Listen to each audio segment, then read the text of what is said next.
Hey guys, Dragon Ball Super Manga Chapter 46 is out. I've just finished reading it and it's really good. I can't wait for this to be animated, and I really hope they animate it exactly like the manga because this was spot on, perfect. 10 out of 10 for me. So, title of this chapter is Namek in Decline, and it basically picks up where it left off last chapter with Vegeta being thrown a mountain. At this point, Vegeta is utterly defeated, and this is when Goku steps in and he tries to cheap shot Moro by kicking him from behind, but he gets spotted. He grabs his leg, smashes him to the ground, and throws him at a rock.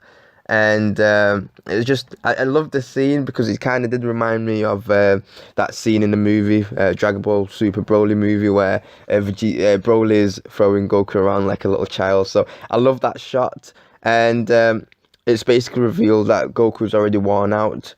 So essentially, it's implied that when Moro was draining Vegeta, when he was fighting Vegeta and was draining his energy, he was also draining Goku's energy. So you don't really have to be close to Moro as long as you're in that area. Even if you're watching like Goku was, you're still going to be affected, and it was essentially draining his energy. So he's already worn out. And at this point, Vegeta comes out the mountain that was thrown, and he's got a little bit of energy left, so he throws a garlic gun. But that gets eaten, and Moro reveals that the longer the fight carries on, his opponents get weaker, and he actually gets stronger because he's absorbing all this energy. And I think as the chapter goes on, and every month a new chapter is released, I'm starting to like this character more and more. He's well written. I think he's a really good villain. We haven't had a villain like Moro in a while. He's not just doesn't have. He's not just power he has. He's actually clever as well. He's cunning, and that's what you want from a villain. So we cut back to Whis and Beerus, and Whis tells him what's going on on planet Namek, and he tells him the planet is about to die, basically. And Beerus just reveals that he barely has to do anything because every so often a villain comes and does his job basically for him. So he's not really interested in Namek, what's going on in Namek, because Namek doesn't have any interest in food.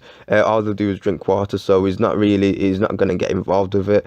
Whis was watching the fight on his staff, but I don't think Beerus spotted it, and I don't think we'll be able to see Beerus versus Moro, which is a bit disappointing because we haven't really seen where Beerus fight ever since Goku when he was first introduced. So and they sort of teased it, Dragon Ball Super Broly movie, where we thought we was going to get Whis versus Broly, but that was just a tease because Gogeta stepped up. But I don't know, we might be able to see Beerus fight or Whis as the chapter carries on, but I don't think at this point then I don't think they're going to get involved because Beerus doesn't. He made it clear that he don't have any food, so he's not interested. He wasn't even looking at the staff. I don't think he realizes what's going on, and Whis is indifferent, so they're not allowed to get involved, these angels. So anyway, we cut back to the fight, and Goku basically tries to escape with Vegeta using instant transmission, because at this point they realize they can't do anything against him. They can't even go Super Saiyan, so they're basically powerless. And he can't even do instant transmission. That's how much energy he's lost. He can't even do an instant transmission.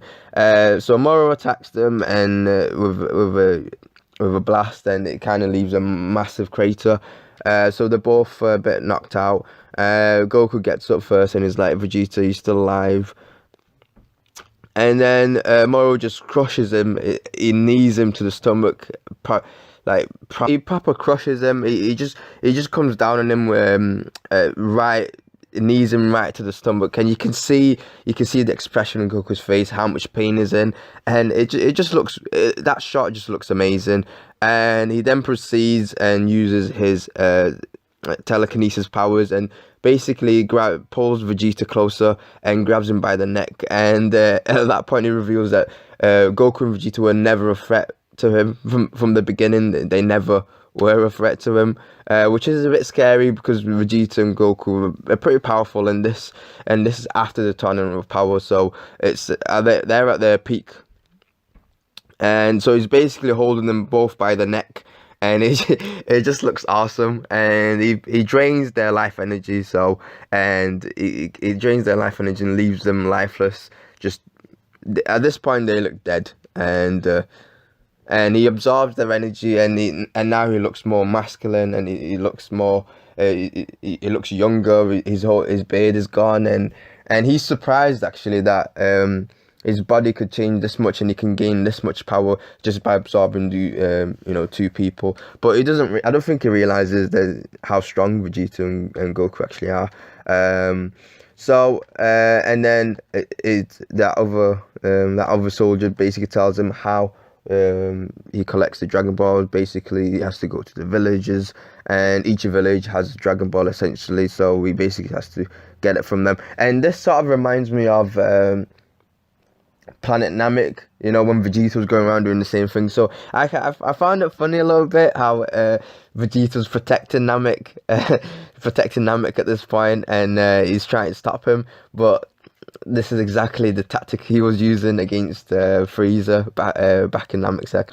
So yeah, it just made me chuckle a little bit. Frieza arc is actually one of my favorite arcs in Dragon Ball, especially the Namek bit where Vegeta was going around trying to steal the Dragon Balls from Frieza, and the whole Ginyu Force when they first introduced.